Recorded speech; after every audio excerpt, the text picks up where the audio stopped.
Entonces, muy buenos días a todos mis queridos estudiantes. Espero que me estén escuchando muy bien, de la misma manera que estén viendo la presentación que les he compartido. Hoy es 9 de junio del 2020. Iniciamos entonces con la primera herramienta de registro de pozos con fines de caracterizar yacimientos. Esta primera herramienta se llama rayos gamma o perfil de rayos gamma, o en inglés gamma ray. Es una herramienta de las primeras que aparecieron en la industria. Apareció en el año de 1939. La primera herramienta, que fue la de potencial espontáneo, desarrollada por los hermanos Schlumberger, tuvo su primer uso en el año de 1923. O sea que esta herramienta aparece 16 años después. Antes de esta y después del potencial espontáneo o famoso SP, apareció o tuvo su uso los registros de resistividad, como hoy se conocen, pero en su momento se conocían como registros de conductividad. Este registro gamma ray es un registro netamente inductivo. ¿Eso qué significa? Que sea inductivo. Que él no,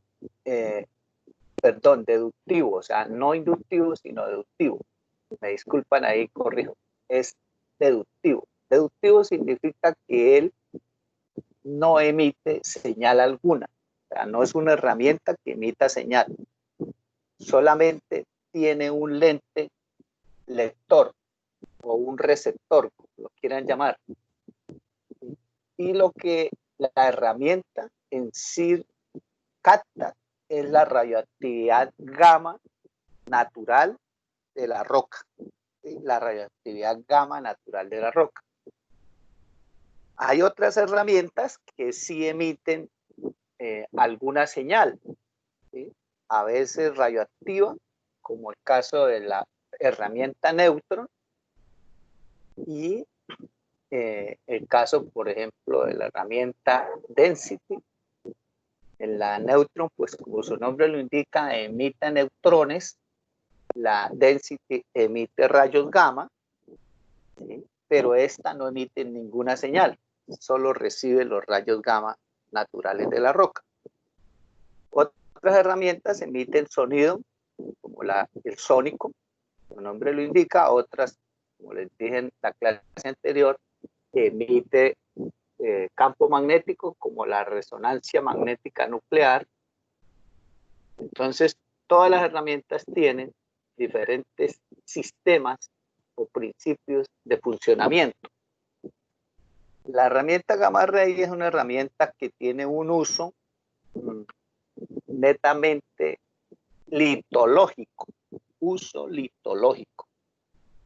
Litológico o litología tiene que ver con la tierra. O sea, lo que nos va a ayudar esta herramienta es identificar el perfil del subsuelo. En otras palabras, las capas de roca, o como lo hablan los geólogos, las formaciones que hay en el subsuelo, de acuerdo a su composición. Composición litológica es el término técnico. O sea, si está compuesta por qué tipo de material. Entonces uno puede encontrar rocas, digamos, siliciclásticas. Cuando le hablan los geólogos de rocas siliciclásticas, significa que están conformadas generalmente por sílice, ¿sí? Como elemento más importante de los de la tabla periódica. Siliciclástico y clástico tiene que ver con el hecho de que sean rocas sedimentarias. Ustedes saben que las tres tipos de rocas o familias de rocas que hay, que son las rocas ígneas, las rocas metamórficas y las rocas sedimentarias, a nosotros los ingenieros de petróleo nos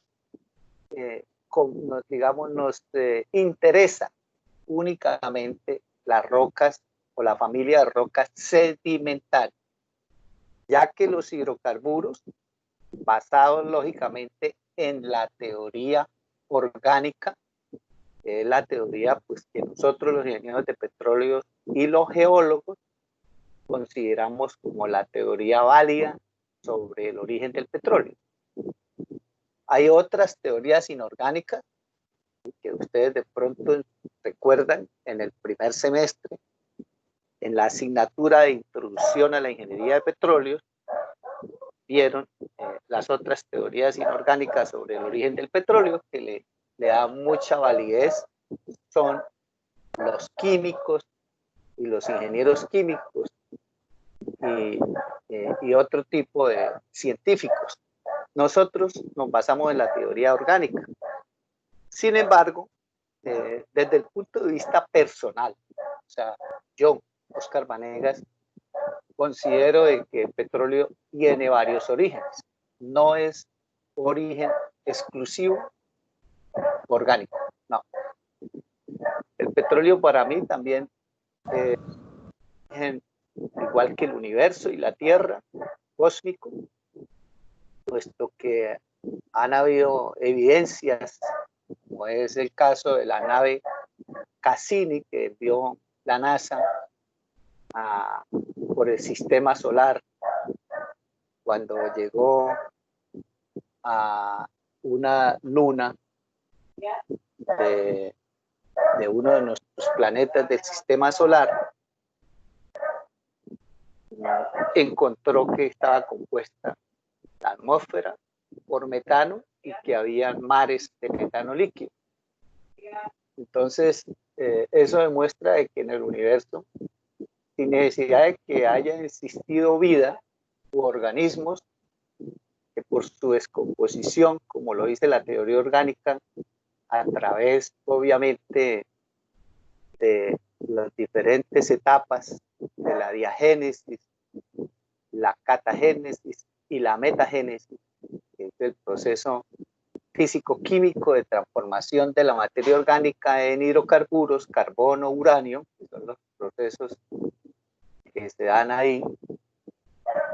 No necesariamente ese proceso de maduración de esa materia orgánica pasando por querógeno hasta convertirse en petróleo líquido o gas, o repito, carbono o uranio, no necesariamente hay hidrocarburos por ese proceso de formación, porque yo me imagino que en aquella luna de ese sistema, del sistema solar, de esa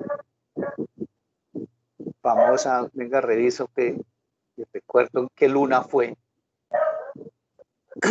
para que lo veamos y lo recordemos. Es lógico que ahí también hay petróleo o hubo formación por ejemplo, de metano, sin que hubiera vida previamente. Aquí está el origen del petróleo. Yo en una época hice esa materia. Entonces vamos a recordar estos conceptos porque son claves en nuestra interpretación.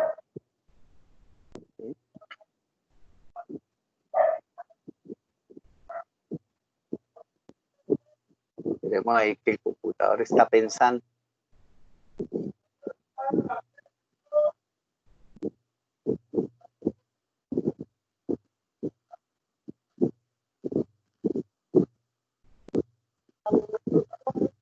Bueno, estas son las teorías inorgánicas. Aquí está, en la luna Titán de Saturno. Dice que hay más reservas de hidrocarburos que en la misma Tierra. Entonces, esa luna Titán, según lo que Cassini detectó y envió a la NASA, en la luna Titán de Saturno dice que tiene cientos de veces más hidrocarburos líquidos que todas las reservas de petróleo y gas natural de la Tierra, según los datos enviados por la nave Cassini. Los hidrocarburos llueven del cielo formando mares, lagos y dunas. Bueno, esto es una prueba y ahí están los enlaces donde está la información. Entonces, volviendo a nuestro tema, pues en la Tierra pudo haber ocurrido también en épocas o edades geológicas prehistóricas de hace millones de años, de pronto antes de que también hubiera vida en la Tierra, pudo haber una atmósfera enrarecida, también rica en hidrocarburos, y también pudo haber ocurrido la posibilidad de mares también, al igual que allá en la luna Titán de Saturno, y lógicamente que las rocas que llamamos hoy generadoras y almacenadoras de hidrocarburos, pues fueron rocas cuyos sedimentos se depositaron en aquellas épocas de hace más de 80 millones de años, y que posiblemente, pues si en los mares eran así enrarecidos, pues hubieran quedado dentro de sus sedimentos, hubieran quedado atrapados dichos hidrocarburos, ¿ya? Así como el agua también salina del mar queda atrapada en esos sedimentos. De la misma forma pudo haber quedado atrapado esos hidrocarburos. También hay teorías que dicen que el petróleo puede ser gases condensados que provienen desde el manto superior a través de las fallas, sobre todo aquellas fallas que separan las placas tectónicas, y que en el proceso de, digamos, ascenso a la superficie por la pérdida de temperatura, se dé un fenómeno similar al que ocurre en las torres de destilación de una refinería. Recordemos que en las torres de una refinería el hidrocarburo se vaporiza, ingresa por la base y a medida que va ascendiendo la torre, pues se encuentra en los platos en temperaturas más bajas y se van condensando y van saliendo, y esos son los derivados del petróleo. Y de la misma manera, pues uno cuando perfora la litosfera, encuentra que a mayor profundidad los hidrocarburos son más livianos, inclusive llega a un punto en el cual ya lo que se encuentra es gas. Por eso es que en las rocas generadoras que llamamos nosotros, el 90% de lo que existe es gas. Es muy poco el petróleo líquido que se encuentra debido a la temperatura y a la profundidad. Pero a medida que asciende el hidrocarburo se va volviendo más denso. Inclusive hay pozos en campos como Payoa y Provincia que producen de 4 o 5 rocas almacenadoras diferentes, como es la roca Lizama, La Paz, Esmeralda, Mugrosa, ¿sí? Que producen en un mismo pozo de varias formaciones, y cada formación produce un crudo diferente, siendo el mismo pozo. Y se sobreentiende que el crudo pues migró hacia esas rocas de una parte mucho más profunda, pues a través de una ruta de migración que puede haber sido una falla, la ruta típica más común de migración de los hidrocarburos, desde la roca generadora hasta la roca almacenadora, es a través de fallas. Entonces, ese hidrocarburo, si viene de la misma fuente o la misma roca generadora, pues a medida que va subiendo a superficie, él se va biodegradando. Y ese proceso de biodegradación obedece a que el hidrocarburo se encuentra en presencia de oxígeno, y el oxígeno lo va biodegradando. El oxígeno, pues, a mayor profundidad es más escaso, a menor profundidad es más abundante. Por eso las aguas profundas, por ejemplo, cuando en una finca o en una casería o una ciudad como Yopal, por ejemplo, cuando se quedaron sin agua en el año 2012 o 2013, ellos se quedaron sin agua porque hubo un deslizamiento que les dañó el acueducto y acabó con el nacedero allá en la Tablona. la vereda La Tablona, y les tocó pues perforar pozos. Y fueron pozos en los cuales yo estuve también como auditor de los registros de pozos, y uno identificaba de que a más profundidad pues el agua no tenía oxígeno, menos oxígeno a mayor profundidad. Entonces, por ejemplo, allá se perforó en el barrio Villa María, perforamos un pozo como a 600 metros de profundidad, a 1800 pies, que son pozos pues para agua, son pozos profundos, ¿no? Para nosotros, para la industria petrolera, estos pozos pues no son profundos, son someros. Pero para el agua son pozos profundos, y el agua que salió, cuando le evaluamos la calidad, es el agua que carente de oxígeno, y pues toca hacer un proceso de tratamiento para que adquiera oxígeno en el agua.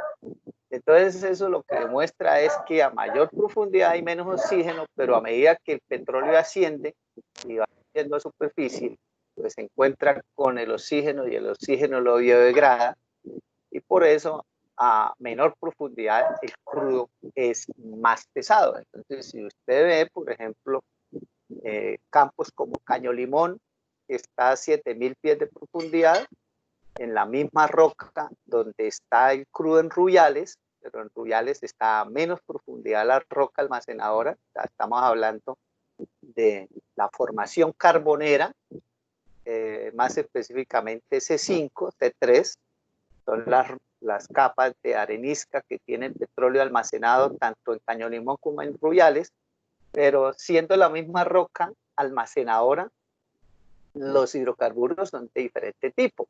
Ya saben que Caño Limón tiene crudo de 26 grados API, y Rubiales tiene 12.7, 13 grados API, ¿sí? Y es la misma roca almacenadora, pero están a profundidades diferentes.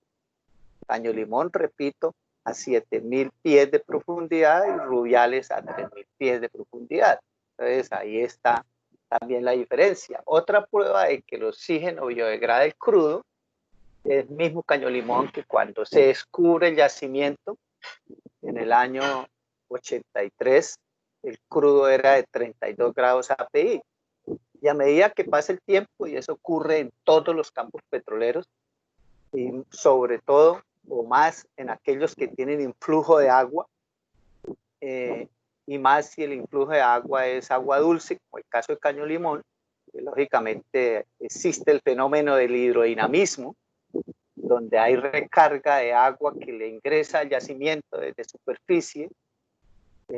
Entonces esa agua pues lleva oxígeno, y ese oxígeno del agua que hace influjo en el yacimiento biodegrada el crudo. Entonces ese yacimiento, que repito, en sus inicios tenía 32 grados API, hoy el crudo que se extrae tiene 26 grados API. Entonces ese es un proceso de biodegradación que va sufriendo el yacimiento, o el crudo que está en el yacimiento.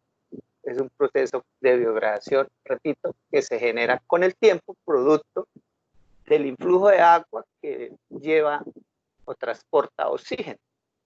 Entonces, eso, compañeros, es importante tenerlo en cuenta para entender muchos de los procesos de interpretación, sobre todo de los registros que vamos a ver acá. Sobre todo cuando ya veamos registros como los registros de resistividad, que son aquellos que detectan la presencia de hidrocarburos en una roca, o nos identifican la zona de interés. Entonces, repito, cuando las secuencias son areniscas o arenas, llamémoslo así en términos genéricos, y lutitas, o sea, siempre que sean formaciones de areniscas y lutitas, decimos que la secuencia es siliciclástica, ¿sí? De allá viene el término geológico, siliciclástica. ¿Por qué? Porque en su gran mayoría es sílice. Las arcillas pues también tienen composición de sílice, aunque las partículas de sílice son mucho más finas que las arenas, porque ya son partículas de menos de 64 micrones, que son lógicamente las que se unen con las arcillas para formar los limos, y hasta que no se formen limos, no hay procesos de, digamos, sedimentación, que es lo que se da en el mar o en las cuencas sedimentarias, sobre todo acuosas, y las partículas más finas son las que terminan su recorrido en el mar, y ahí, o en los pantanos, y ahí es donde obviamente se decantan, pero para que la decantación se dé o la precipitación se dé, esas partículas, las arcillas solas, solas por sí solas, no se decantan o no se precipitan al fondo, porque ellas son solubles en el agua y están en suspensión. Ya les había dicho en una clase anterior que cuando la partícula de sílice ya es muy fina y tiene menos de 64 micrones, que también queda en suspensión en el agua y tampoco se decanta, que la gravedad no alcanza a decantarlas, ellas en sí, cuando se unen con las arcillas, generan los limos, y ya los limos sí son los que se decantan, porque llegan a un tamaño que ya, y un peso, un tamaño de masa o un peso que llega a generarse el proceso de decantación. Entonces, cuando uno ve las aguas turbias, oscuras, pues las arcillas y las partículas de sílice muy finas, pues lógicamente están en suspensión en el agua y eso le genera la turbidez. Si usted es agua sucia o embarrada, que la llamamos nosotros, como la deja quieta, ¿sí? Y en un momento dado se genera la ionización entre el sílice y las arcillas, y obviamente genera los limos y ellos se decantan. Entonces usted deja un tanque de agua turbia, quieta ahí, sin movimiento, y llega un momento en el cual el agua se aclara. ¿Y qué va a encontrar? Que en el fondo va a tener el barro, que llamamos nosotros el barro, sedimentado. Ese es el proceso que se da en el mar para formar las lutitas, ¿sí? Y obviamente, pues después viene el proceso de compactación. Esos sedimentos se compactan hasta que se forma una roca, ya por dureza y todo, que es lo que los geólogos llaman la litificación. Esa es la litificación o proceso de compactación de las rocas, hasta que los sedimentos vuelven rocas sedimentarias. Entonces, repito, la secuencia de arenas y lutitas se llama secuencia siliciclástica, ¿sí? Y cuando son rocas carbonatadas, o sea, estamos hablando de dolomitas y de calizas, eso se llama secuencia carbonatada. Entonces, esas secuencias carbonatadas o secuencias siliciclásticas son importantes, compañeros, en la corrida de los registros para efectos de los patrones de calibración de las herramientas. Cuando se va a calibrar una herramienta, pues yo tengo que tener en cuenta qué secuencia es la que voy a registrar. Entonces, por ejemplo, si la secuencia es carbonatada, o sea, sé que voy a encontrar abajo calizas y dolomitas, y esas son las de nuestro interés, ¿sí? Entonces, los registros neutron, density, sónico, ¿sí? Se calibran con patrones de caliza. Pero si la secuencia es siliciclástica, como el caso del terciario en el Magdalena Medio, por ejemplo, hablando de yacimientos convencionales, y no voy a ir al Cretáceo, y voy a registrar, por ejemplo, un pozo que vaya hasta la formación Lizama, por ejemplo, en cualquiera de los campos del Magdalena Medio, pues nosotros ya sabemos que todas las rocas almacenadoras o yacimientos convencionales, como lo llamamos también, lógicamente están en el terciario, en rocas almacenadoras de arenisca, y que nosotros no vamos a encontrar desde la superficie hasta llegar a la luna, cruzando inclusive Umir, no vamos a encontrar ni una caliza. Todo es una secuencia siliciclástica, o sea, todo lo que hay ahí hasta llegar a la luna, todos son rocas de areniscas y lutitas, areniscas y lutitas, areniscas y lutitas, o sea, toda es secuencia siliciclástica, por lo cual las herramientas tienen que ser calibradas en un patrón de arenisca. ¿Por qué? Porque ahí lo que nos interesa son las arenas, no más. Entonces, ese es el patrón de calibración. Pero si yo ya voy a yacimientos no convencionales, que es lo que ahora se pretende hacer con el fracking, y voy a ir hasta la formación La Luna, hasta la formación Tablazo. Ustedes saben que La Luna, de sus 3 unidades, 2 son de caliza, ¿sí? O son lutitas carbonatadas. Pues tienen mucho carbonato, y la formación Tablazo pues es caliza, netamente caliza pura. Lo mismo que la formación Humir es lutita también, y también tiene bastante carbonatos. Lutita carbonatada, la formación Rosa Blanca y la formación La Paja. Bueno, la Rosa Blanca son calizas también, y la formación La Paja sí es lutita. Entonces todo eso uno ya la conoce. Entonces, dependiendo del interés de la empresa perforadora, o mejor, de la empresa operadora que está haciendo el pozo, y dependiendo obviamente de las rocas de interés para la empresa, pues de ahí viene el patrón de calibración de las herramientas, ¿sí?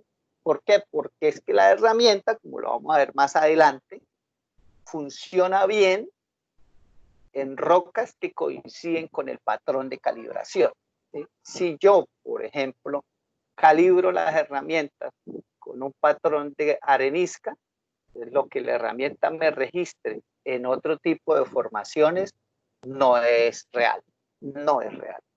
Es muy diferente sus propiedades y características, porque la herramienta queda calibrada desde superficie para el registro perfecto de cierto tipo de rocas, y es la roca con la cual la herramienta se calibró.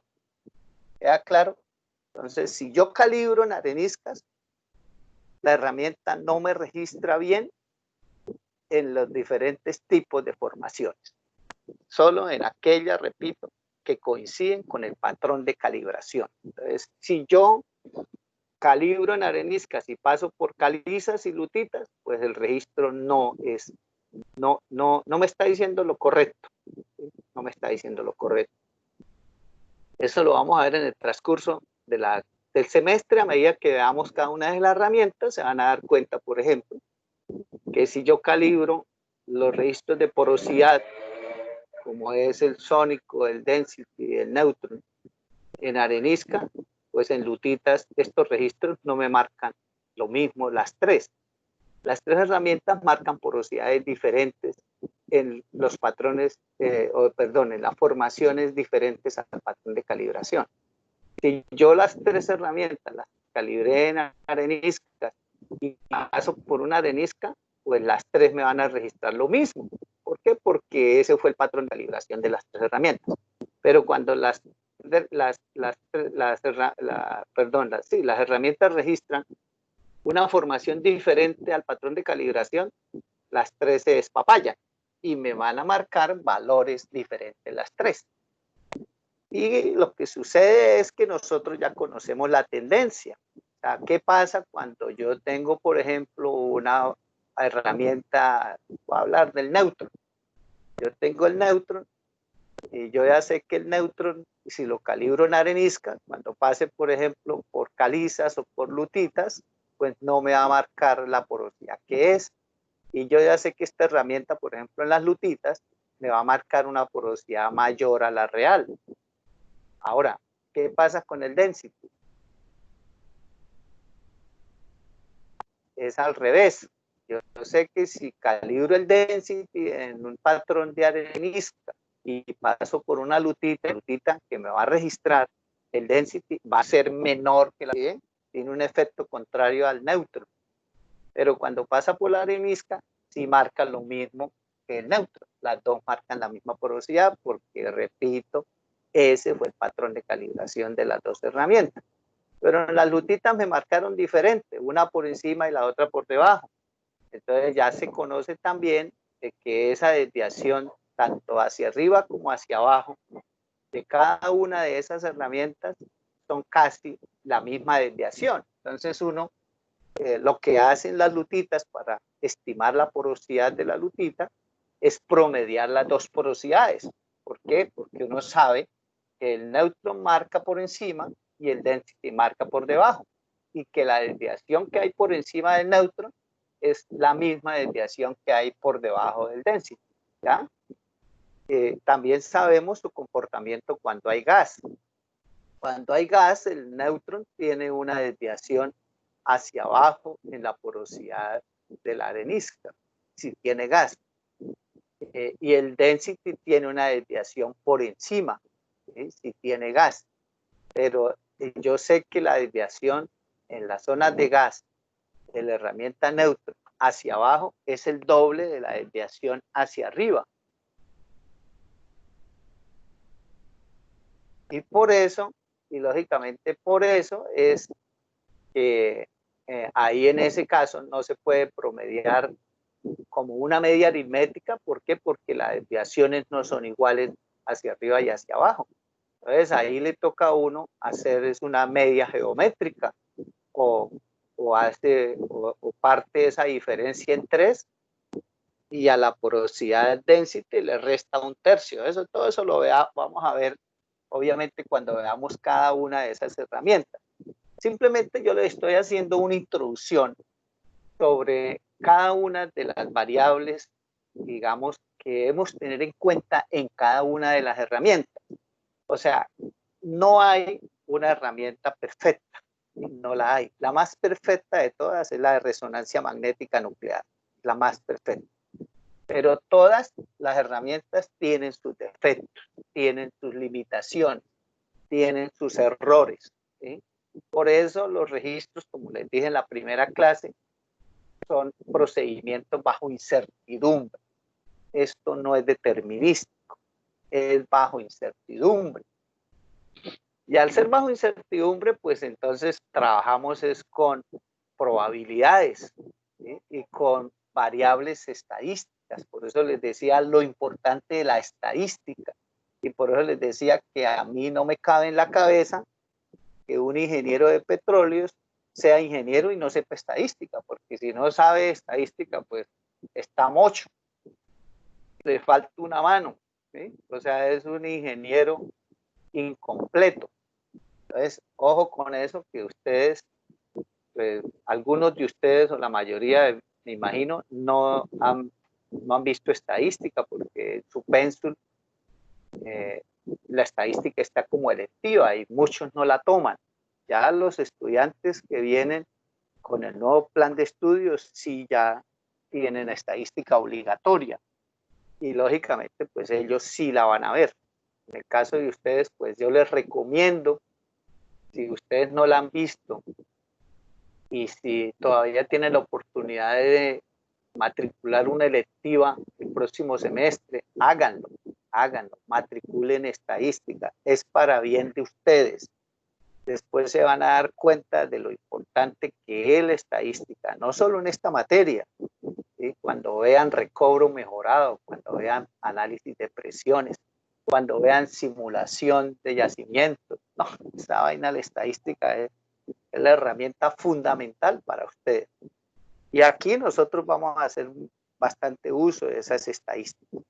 Entonces, siendo esa la introducción a las herramientas, términos genéricos, y que podría decir que hace parte también del tema de lo que llamábamos la anatomía de un registro, pues es importante tener en cuenta que cada herramienta en particular tiene sus propiedades, o valga la redundancia, sus particularidades. Las herramientas son como las personas. No hay dos personas iguales, ¿sí? Todas son diferentes. Ahí en el recuadro ustedes ven pues, unos perfiles litológicos, donde tenemos un abisal para mares profundos y vemos una plataforma continental ahí.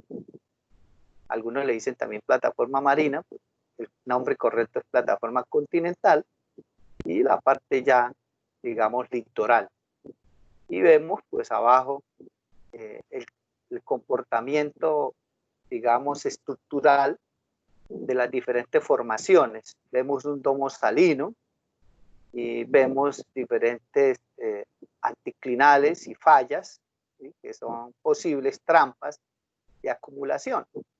Entonces, vemos los pozos, las plataformas, el barco de perforación, y vemos la plataforma ahí anclada. Vemos también estas torres también ancladas en plataforma como chuchupa. Esta plataforma aquí es estilo Mar del Norte, y esto ya barcos de perforación mares más profundos, estilo Brasil. Y también lo vemos a nivel continental. Entonces, el objetivo de este registro gamma ray es identificar esa secuencia, digamos, litológica, con el fin de, con el registro, construir este perfil, ¿sí? Construir una columna estratigráfica, se llama eso. Entonces, ¿cómo construimos una columna estratigráfica? Con el registro gamma ray. Obviamente apoyado con otros registros, como el mismo registro SP, si el SP se corrió, porque ese es otro problema que también tiene ciertas herramientas. Hay herramientas que no se pueden correr en cualquier tipo de pozo.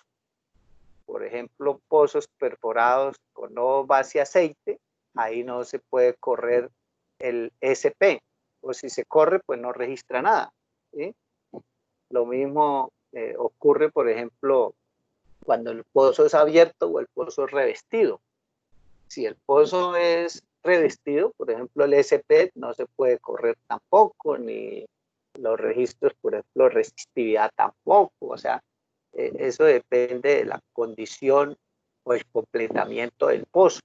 Esta herramienta de gamma ray, como ella lo que hace es detectar la radioactividad natural de la roca, a ella sí no le importa si el pozo fue perforado con lodo base aceite o con lodo base agua, y tampoco le importa si el pozo está entubado o revestido o si es hueco abierto. En otras palabras, este registro gamma ray se puede correr en cualquier tipo de pozo, ¿sí? En cualquier tipo de pozo. No importa, porque vuelvo y repito, ella lo que hace es leer la radioactividad de la roca. Entonces, hablando obviamente de esa radioactividad, pues los rayos que esta herramienta detecta son los rayos gamma solamente. Nosotros sabemos que en la naturaleza existen no solamente rayos gamma, sino existe un espectro de rayos, ¿sí? Hay rayos de radio, ¿sí? Que tienen 10 a la 3 metros de longitud de onda, que es lo que hoy en día pues están cuestionando, perdón, se me fue, están cuestionando con la tecnología 5G. Obviamente pues la onda de radio, todas las ondas de radio, como el caso de los celulares, y gracias a él estamos nosotros aquí conectados, pues todos son 10 a la 3 la longitud de onda de radio. Y todas cambian de longitud de onda. Aquí están los rayos gamma, que son de una longitud de 10 a la menos 12. Entonces, por eso muchos han cuestionado lo que se ha difundido en las redes sociales, en el sentido de que el 5G afecta la salud y todo eso. Pues lógicamente es una longitud de onda muy grande, mientras que los rayos gamma es una longitud de onda muy pequeña. Entonces no es lo mismo 10 a la 3 metros que 10 a la menos 12 metros. Entonces, entre más pequeña sea la longitud de onda, más daño va a causar. Entre más grande, menos el daño, ¿sí? Pero también, además de eso, pues hay que tener en cuenta es la frecuencia en hertz. Lo otro que se sabe es que las longitudes de onda, pues del radio, por ejemplo, los transcriptores tienen simplemente 10 a la 4 Hz de frecuencia, mientras que los rayos gamma están en el otro extremo, 10 a la 23, 10 a la 20, a la 20, 10 a la 20 Hz. Entonces son los extremos opuestos entre las frecuencias electromagnéticas de radio y las de rayos gamma, son los polos opuestos, ¿sí? Ahora, Una cosa es que cuestionen el 5G y otra cosa es que cuestionemos los rayos gamma. Son puros opuestos. Ahora, si a mí me dicen que las ondas de radio tienen afectaciones en la salud humana, que están en el otro extremo del espectro, imagínense si se llega a comprobar científicamente que el 5G sí hace daño a la salud humana, compañeros, ni hablar de los rayos gamma, ¿sí? Que están lógicamente en el otro extremo. Entonces, a medida que va aumentando este espectro electromagnético, esto es un espectro electromagnético, a medida que va aumentando, pues va teniendo más daño y más efectos sobre la salud. Entonces, analicemos lo siguiente. La luz visible del ojo humano está acá. ¿Sí? Esta es la luz, está en la mitad del espectro.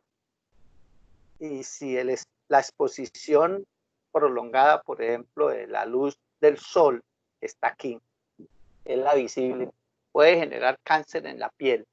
Obviamente, exposiciones prolongadas, ¿no? Exposiciones prolongadas. Y está aquí en la mitad, pues los rayos gamma pues, son mucho más dañinos. Ahora, si la luz ultravioleta nos hace daño, que está ahí un poquito descentrada, o sea, después de la luz visible está la ultravioleta y sabemos que es dañina, pues obviamente que los rayos gamma lo son aún más. Y si los rayos X, que ya están más cerca a los rayos gamma, sabemos que los rayos X en una exposición prolongada y permanente genera cánceres y hasta malformaciones en los fetos cuando las madres están embarazadas, ¿sí? Entonces, lógicamente que si los rayos X afectan la salud de los fetos y la salud humana, obviamente que los rayos gamma mucho más.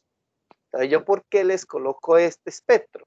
Para que se den cuenta de que los rayos gamma sí son dañinos, ¿sí? Son dañinos y obviamente en una exposición permanente pues, va a generar efectos sobre la salud. Y voy a esta explicación porque las rocas generadoras son muy ricas en isótopos radioactivos de rayos gamma.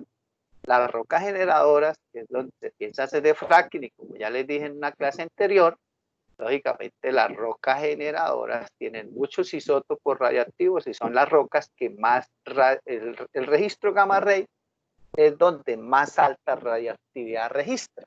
¿Sí? Y yo por eso mi cuestionamiento al fracking es por los conocimientos que tengo y que ustedes lógicamente están en este semestre pues están aprendiendo. ¿Sí? Cuando uno no conoce, obviamente cuando uno no conoce un tema pues es ignorante. Ahora, ser ignorante no significa ser bruto. Hay muchas personas que se molestan porque uno les dice ignorante. ¿Ya? Ignorante, uno es ignorante en un tema que uno no conozca. Yo, por ejemplo, no conozco sobre cirugía de corazón abierto. ¿Sí? Yo en eso soy ignorante. No conozco sobre submarinos atómicos, tampoco sé de esa vaina. Entonces, soy ignorante en ese tema. Pero yo sí de registro de pozos sí sé y conozco el caso de la radioactividad porque obviamente trabajo sobre herramientas radioactivas y conozco sus efectos nocivos para la salud y en qué momentos son dañinos. Lógicamente son dañinos cuando esas radioactividades, pues uno se somete a exposiciones prolongadas, no por un momento determinado. Eso pasa como uno puede mirar el sol sin protección, lo puede mirar por algunos segundos. Pero si usted se queda mirando el sol en forma prolongada, pues queda ciego. ¿Por qué? Porque esa luz visible, ya si usted se queda mirando y somete su retina, su lente óptico a una exposición ya prolongada de esa luz visible, pues le daña la retina. ¿Eh? Lo mismo los ultravioletas. Si usted se va para la playa ya sin protector solar y se expone allá, pues le va a dar cáncer de piel si obviamente se expone mucho tiempo. Y lo mismo los rayos X, a nosotros nos sacan radiografías utilizando rayos X. Lo mismo, por ejemplo, las tomografías que nos hacen médicas. ¿Sí? Obviamente, eso es un chispazo, un lamparazo. Cuando le toman la placa de rayos X, es una disparada y para de contar. Pero si usted se expone durante mucho tiempo a los rayos X, pues lo va a dar cánceres y todo lo que ya hablamos. Lo mismo ocurre con los rayos gamma. Los rayos gamma, que usted esté ahí en el pozo perforando y esos ripios sean extraídos a superficie y los expongan ahí en una piscina y usted pase por ahí, por eso no le va a dar cáncer. ¿Sí? Pero otra cosa es si usted se va a quedar ahí viviendo o va a quedar expuesto a esa radiación en forma permanente. Entonces el daño sí va a ser grave. Ese es el problema que yo le veo a los ripios que los sacan y quedan como pasivos ambientales en la locación, ahí en piscinas. El que va a llevar del tableado, como dicen en la costa, pues es el campesino que se queda ahí viviendo. El ingeniero de petróleos, el de la cuadrilla de perforación, esos maricas hacen el pozo, dejan ahí la cagada y se van. Y obviamente pues a ellos no les va a pasar nada.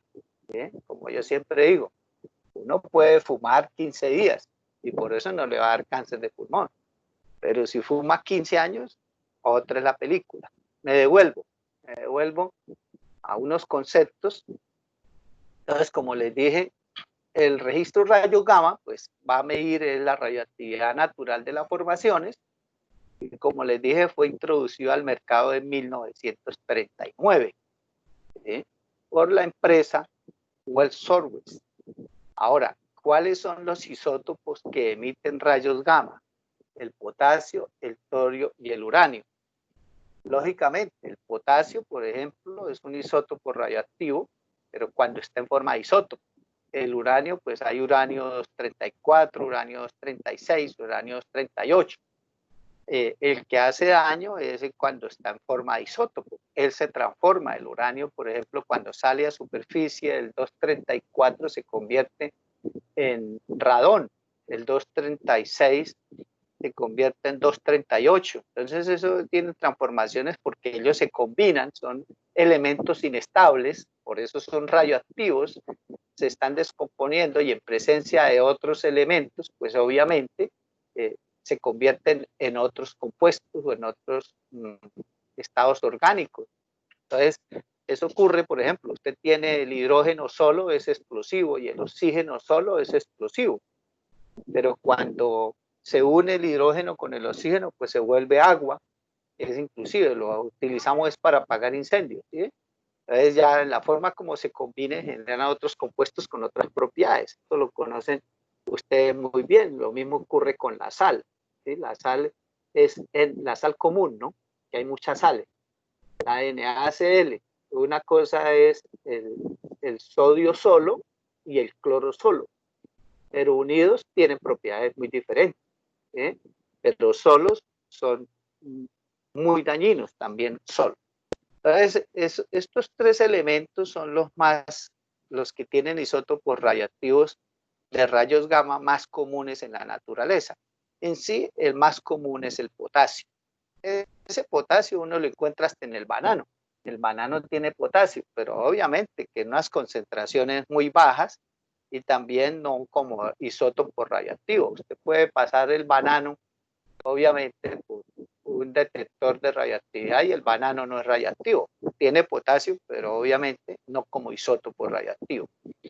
¿Por qué lo digo eso? Porque pues yo he estado en foros, en charlas, en debates, en audiencias sobre fracking y entonces cuando uno les expone estos conceptos de radioactividad y habla del potasio, el torio y el uranio, entonces no deja de aparecer el tontarrón por ahí vendido en la industria o ignorante, yo digo que ignorante, diciendo que entonces el banano, ¿por qué a nosotros no nos hace daño y no nos genera cáncer si el banano tiene potasio? Es bien estúpidos y ridículos, porque obviamente no conocen en el banano cómo está el potasio como elemento. ¿sí? Una cosa es ser un isótopo y otra cosa es ser un elemento diferente a ser un isótopo. Pero eso no lo entienden sino los químicos. Y un ingeniero de petróleos o un geólogo, a no ser que sea geoquímico, pues ellos en ese sentido creen que todo es lo mismo. O sea, por ejemplo, no diferencian el uranio 236 del 234, del 238. Creen que el uranio es una cosa genérica. Bueno, sí, el uranio es una cosa genérica, pero hay muchas formas en las cuales en la naturaleza puede estar el uranio presente. Por eso el uranio hay que enriquecerlo y pasarlo también con el polonio para convertirlo en un uranio enriquecido, por ejemplo, para plantas nucleares o para la bomba atómica. Eso se requiere un proceso de transformación del mismo. Bueno, entonces la radioactividad gamma fue descubierta por Ulrich Villar en el año de 1900 y Ernest Rutherford en 1903 fue quien anunció por primera vez la presencia en la naturaleza de los rayos gamma. O sea, que eso prácticamente hablándolo desde el punto de vista de la ciencia es muy reciente porque no, esto fue hace 120 años aproximadamente. Bueno, pueden ser considerados como partículas y ondas de energía electromagnética, viajando a la velocidad de la luz con alta frecuencia y onda corta. Volvamos aquí al espectro. Entonces vemos que la frecuencia es muy alta, 10 a la 23, y vuelvo y repito, si cuestionan el 5G que está aquí, con 10 a la 4 de frecuencia en Hertz, imagínense el rayo gamma 10 a la 23. ¿Sí? Y lo mismo, pues tienen alta frecuencia y onda corta, como lo vimos, muy corta la onda. Esperen que me va a apagar el computador, va a ponerle la energía. Entonces, compañeros, la situación de los rayos gamma no es cualquier canto de perico, una cuestión bastante compleja. En sí, nosotros aquí vamos a hablar de fotones. ¿Y por qué vamos a hablar de fotones? Porque en sí lo que la herramienta detecta son fotones. Y para que ustedes tengan un mejor entendimiento de cómo funciona la herramienta, pues la luz son fotones, ¿sí? Lo que uno percibe, la retina del ojo humano, y que obviamente es el reflejo de esos fotones en los objetos, y por eso uno ve, que lo que hace que uno vea, o el ojo vea, pues son los fotones que cruzan la retina y van al foco óptico, y allá el cerebro lo transforma en la imagen, y lo que realmente pues uno ve es el reflejo de la luz. Por eso cuando no hay luz, pues uno no ve nada. No ve nada porque es el reflejo de esos fotones. Ese fenómeno que se presenta en el ojo humano, y lo mismo en una cámara fotográfica, es exactamente lo mismo, es igualito en la herramienta. La herramienta ocurre lo mismo. La diferencia es que nosotros transformamos eso en una imagen, y obviamente en la herramienta lo que se hace es un conteo de electrones y se calcula una densidad electrónica, como lo vamos a ver. Bueno, esto ya lo expliqué. Entonces lo que hace la herramienta en resumen es medir la radioactividad de las formaciones. Como le dije, fue usado por primera vez en 1939 y sirve para determinar la litología de los pozos entubados y de los no entubados también, que nunca antes se habían registrado. Y por eso es que los rayos gamma cruzan el cemento y los revestimientos de acero. Por eso les decía en una clase anterior, si estos rayos cruzan el cemento y cruzan el acero, y a veces no solo una capa, sino varias capas, imagínense el cuerpo humano, obviamente que lo cruza, ¿sí? Como les dije también, el uranio, el torio y el potasio son los elementos más comunes cuyos rayos emitidos son detectados por la herramienta. Las lutitas son las que tienen mayor concentraciones de sales radioactivas, más que las arenas, las calizas y las anhidritas. ¿Ya? El dispositivo de gamma ray fue diseñado inicialmente para diferenciar las lutitas de otras litologías. Ese fue el fin. Hoy en día, pues ya sabemos cómo es la radioactividad de una arena, cómo es la radioactividad de una caliza y cómo es la radioactividad de una anhidrita. Eso ya lo tenemos más identificado.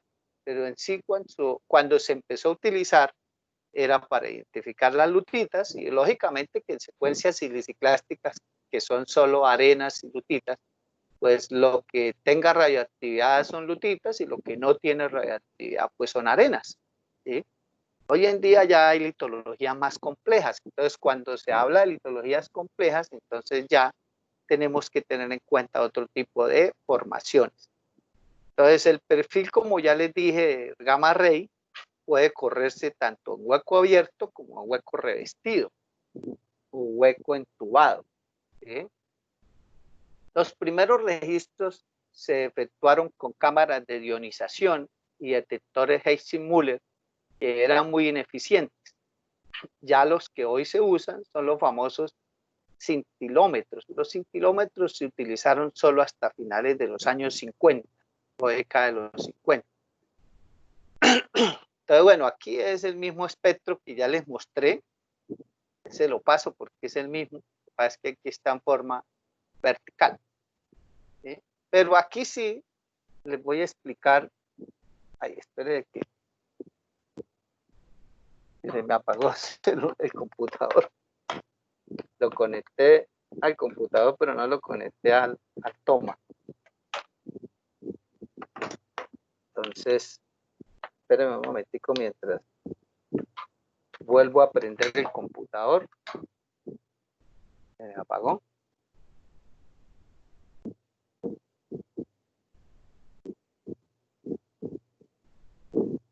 ¿Sí han estado escuchando? Sí, señor. Sí, señor. ¿Se escucha claro o no escuchan el ruido del ventilador? No, no, señor, todo claro. Bien. Me disculpan ahí que se me apagó el computador porque lo conecté en el computador, pero no conecté la otra punta, ¿no? Qué burro, ¿no? Es que uno no es perfecto. No, por estar hablando concentrado uno, a veces la distracción hace que uno sea torpe. Digo, a cualquier, hasta el mejor peluquero se le cae un pelo.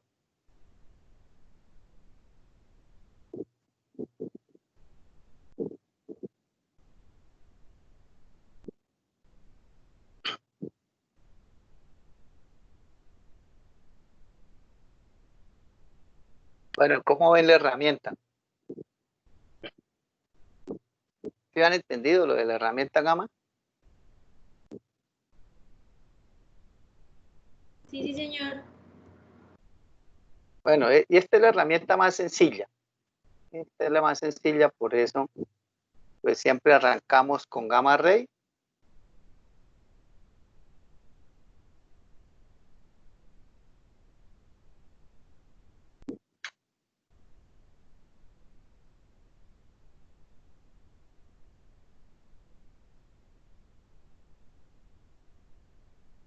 Tengo que esperar porque el computador dice que como se agotó totalmente la batería, voy a esperar que se cargue un poquito la batería, que vaina, que falla.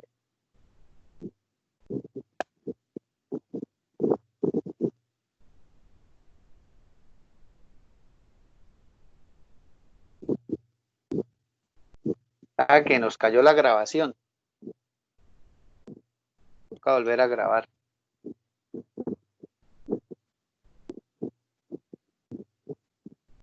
Aunque dice que ahí se está grabando, ¿no?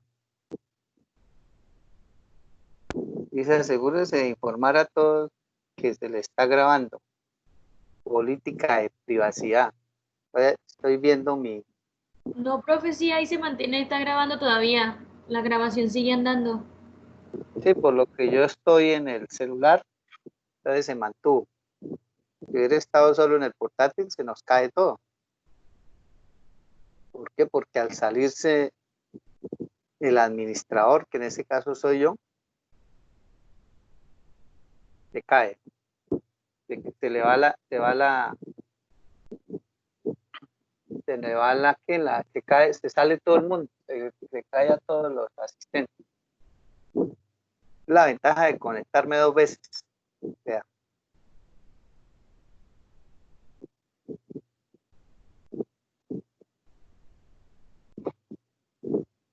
ahora no quiere arrancar. Bueno, mientras el computador arranca, les voy contando ahí teóricamente.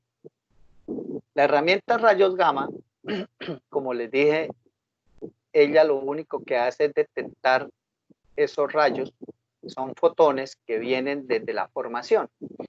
Y lógicamente, pues la Tierra como tal, la Tierra en sí es radioactiva, ¿sí? Pero cada una de las rocas tiene una radioactividad diferente la una de la otra. O sea, no vamos a encontrar dos formaciones que tengan la misma radioactividad.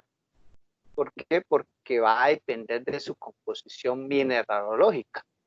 Va a depender, lógicamente, de los isótopos que la conforman, ¿sí? Entonces voy a mirar aquí. Tengo que volverme a unir.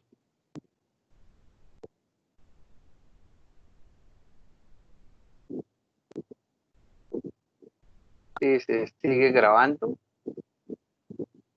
Yo creo que compartir, si se cayó, toca volver a compartir.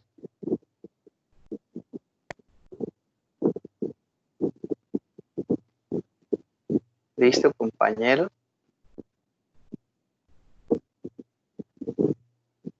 Entonces, estábamos ahí en la diapositiva 8 de 41. Vamos a ver si la terminamos hoy porque vamos hasta ahora en la 8.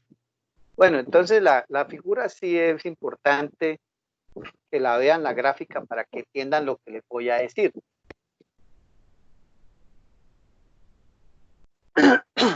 Entonces, el centillómetro, o como lo dice aquí, el centilómetro, que porque ya las otras cámaras no se usan. En el centillómetro lo que hay dentro de la herramienta, entonces observemos, la herramienta es un tubo lleno de gas, y ese gas es hidrógeno. Y el hidrógeno, normalmente utilizan hidrógeno, a veces utilizan otros gases. El hidrógeno normalmente, pues ustedes saben, es un protón, un neutrón y un electrón. Entonces, sin importar el tipo de gas, esos gases, pues en sus átomos tienen unos electrones en sus órbitas. Entonces, lo que hace el rayo gamma, el fotón incidente, como dice aquí, que ingresa por el lente que tiene la herramienta. El lente es un cristal de cuarzo. Entonces, ese fotón de rayo gamma ingresa a la cámara del centillómetro donde está el gas, y como ese fotón, digamos, es una energía, ¿sí? Esa fotón es una energía. Ese fotón es absorbido por el electrón. Entonces el electrón, cuando adquiere esa energía, ya es una energía suficiente para romper, digamos, la fuerza de atracción que tiene el núcleo del átomo, y hace que él se desprenda, se sale del átomo. En otras palabras, análogamente es como cuando la NASA, ¿no?, lanza un cohete, le da una energía suficiente para que él rompa la gravedad y salga de la atracción gravitacional de la Tierra. Esa energía se la da aquí al electrón, ese fotón del rayo gamma. De la misma manera ocurre también, por ejemplo, en la Luna. La Luna es un satélite que gira, un satélite natural, ustedes lo saben, gira alrededor de la Tierra. Y la Luna no se va al espacio porque la Tierra la atrae, ¿sí? Y si en un momento dado, por ejemplo, llegara un meteorito de gran tamaño, que eso ha ocurrido, y por eso la Luna está llena de cráteres. Esos cráteres pues no son volcanes, la Luna no tiene erupciones volcánicas. Entonces, ustedes han visto que la Luna tiene muchos cráteres y que se mantienen ahí, igual que la Tierra inclusive. La Tierra hay más cráteres que en la misma Luna, pero aquí como hay vegetación, agua, bueno, todo eso que llamamos erosión o el intemperismo, pues esos cráteres se sedimentan, están tapados y uno no los ve a simple vista. Pero cuando se hace la exploración petrolera y se corre desde los aviones la magnetometría, la gravimetría, sobre todo la parte de magnetometría, ahí sí se detectan todos los cráteres que hay en la Tierra. En la Luna, pues como no hay viento, ni hay agua, ni hay vegetación, pues allá sí están intactos, inclusive hasta las huellas de los zapatos de los astronautas que fueron a la Luna en 1969 todavía están ahí intactos, ¿sí? No se han borrado. Y esos impactos que ha tenido la Luna por los meteoritos han alejado la Luna de la Tierra. En un momento dado, si llegara un gran meteorito, podría sacar la Luna de órbita y se iría hacia el espacio. Entonces, pero la Luna se estima, y dicen los astrónomos, los científicos de la NASA, que por ejemplo hace 200 millones de años la Luna estaba a la mitad de la distancia que está hoy, ¿sí? Entonces sí ha sido retirada de la órbita de la Tierra.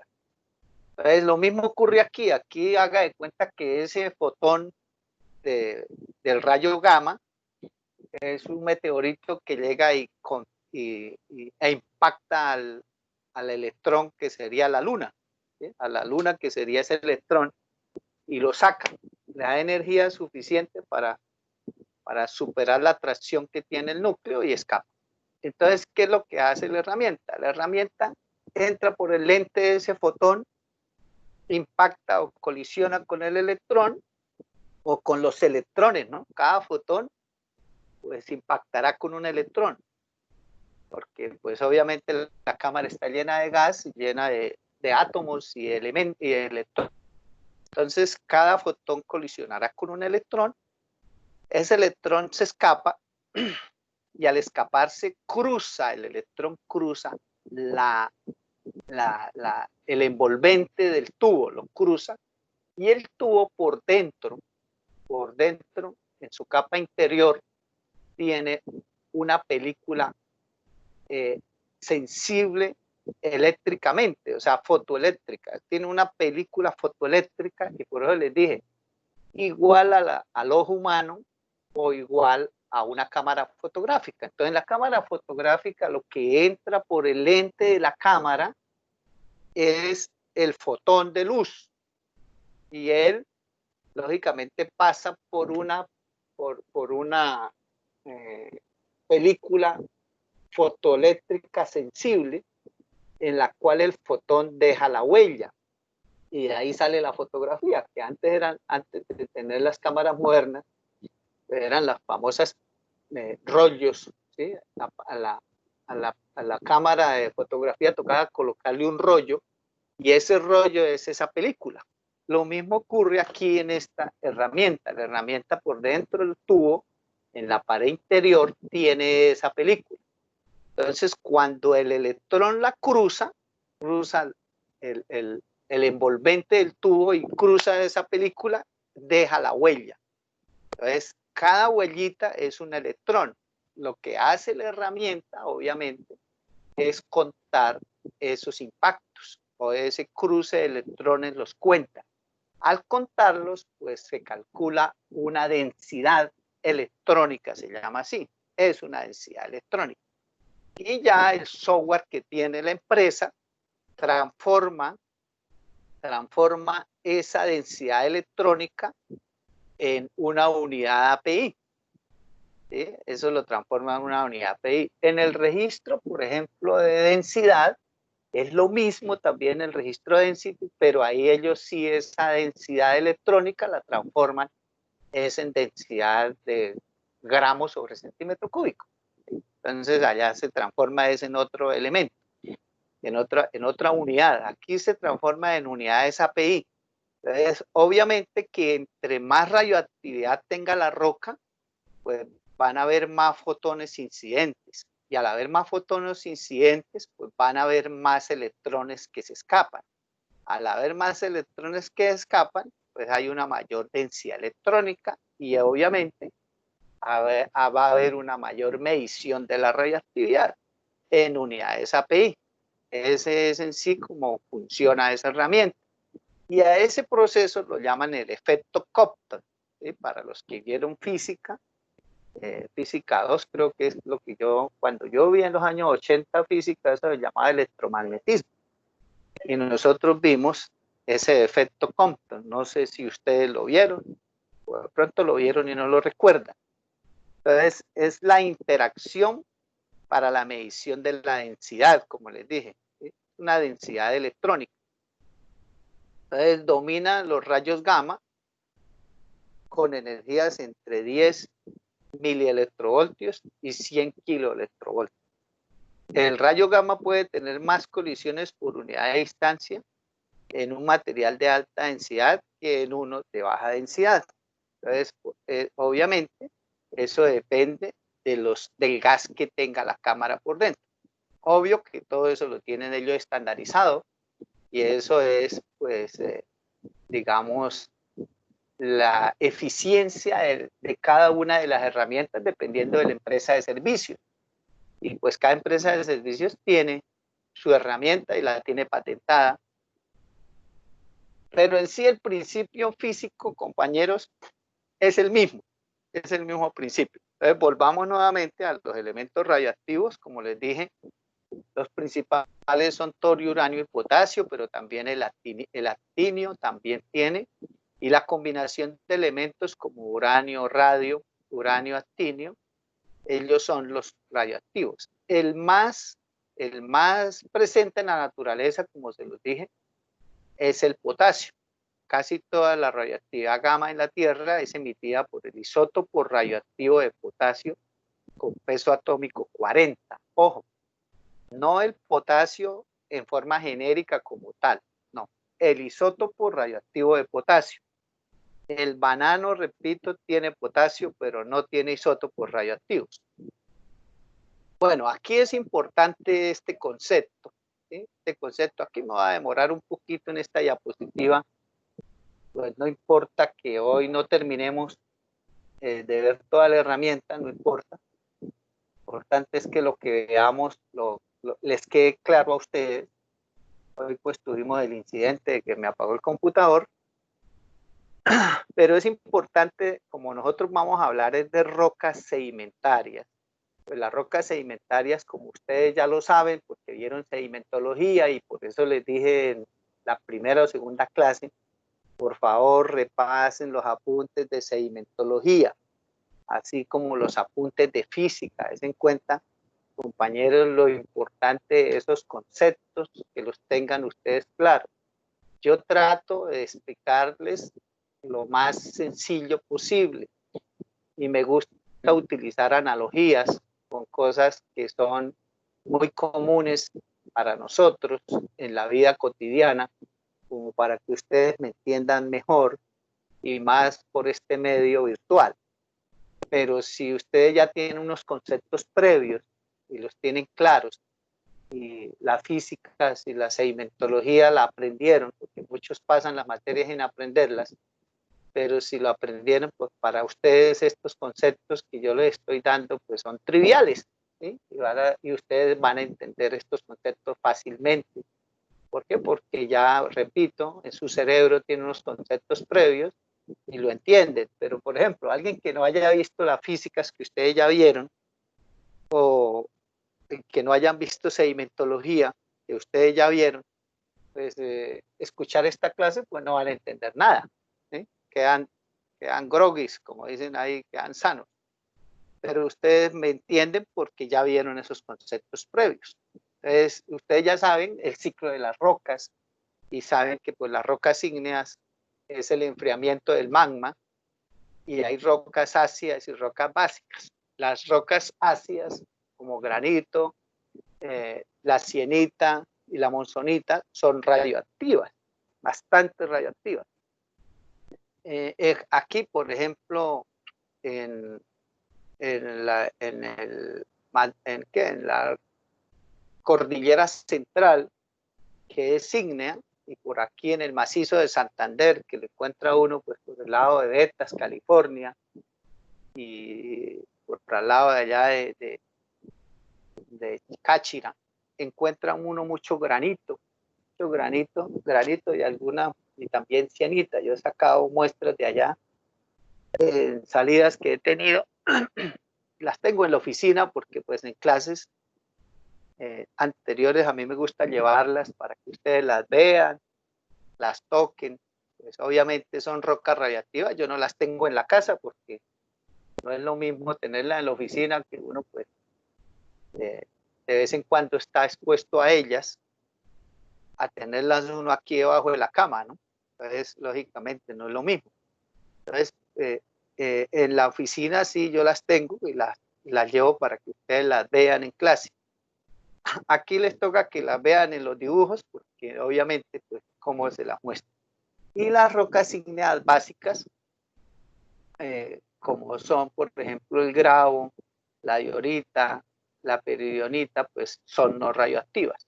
Entonces, estas rocas ácidas ígneas son las que nos llevan a esas rocas sedimentarias que son radioactivas. Entonces, ojo con esta gráfica que tienen ahí en cuanto a la radioactividad de las rocas sedimentarias. Entonces, cuando hablamos de calizas y de arenas, las calizas pues, son poco radioactivas. Ojo con eso que aparece ahí. Las calizas son poco radioactivas, pero cuando son no generadoras. Ojo, vean ese concepto. ¿Sí? Y eso no es un concepto mío, es un concepto teórico que cualquier instructor de registro le va a hablar, y lo mismo los profesores de geología que le dan sedimentología, pues le van a decir las calizas son poco radioactivas. ¿Sí? Pero cuando vamos a rocas generadoras que son carbonatadas, calizas como por ejemplo la formación Tablazo. La formación Tablazo es caliza y es la más radioactiva de todas las rocas o formaciones de la cuenca del Magdalena Medio. Entonces, en el Magdalena Medio usted perfora un pozo y va hasta el Cretáceo y cruza las formaciones todas y llega y pasa. La que más radioactividad gamma tiene es Tablazo y es caliza. Entonces usted dice, ¿cómo así? Si las calizas, según el concepto teórico del profesor Oscar Vanegas y de los manuales de Schlumberger y todo, y los mismos apuntes que ustedes pueden ver de Carlos Torres. Hoy les subo esos apuntes porque el fin de semana estuve desde el jueves sin internet debido a que cambié de operador porque se me caía mucho el internet en la casa. Entonces me cambié de operador y este nuevo operador pues es por fibra óptica y es mejor. Tengo más megas, por eso hoy no se nos ha caído. Entonces estuve sin internet hasta ayer anoche, me llegó el internet. Casi que le escribo anoche que hoy no había clase. Pero bueno, anoche me llegó, entonces por eso tuvimos hoy clase, pero no pude hacerles la subida de los otros archivos. Esta noche lo hago, que ya quedo libre porque tengo clase todo el día. Entonces, compañero, dése cuenta, estas calizas, las calizas naturalmente son poco radioactivas, y me voy a adelantar a una diapositiva porque yo creo que colgué aquí un registro gamma ray más adelante, que me salgo para avanzar más rápido.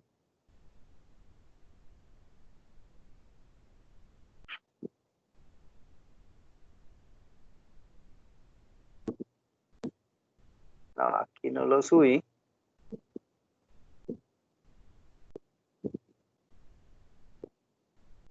No lo subí, pero como ya les hablé de eso, voy a buscar por aquí Le busco por acá. Estoy preparando un material para un debate de la NH. Creo que ahí fue donde yo metí esos registros. Debate de la NH fracking. Ya hice esa presentación.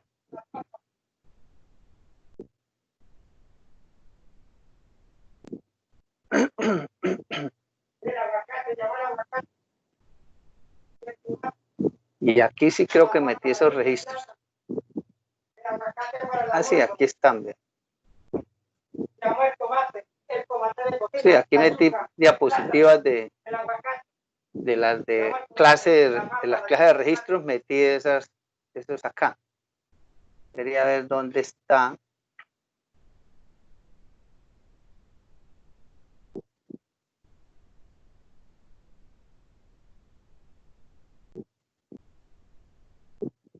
Creo que es esta aquí.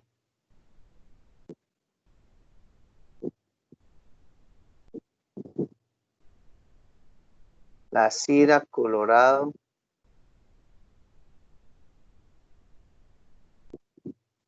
Formación Colorado, unidad Shell. Gamma Ray, torio, uranio, potasio.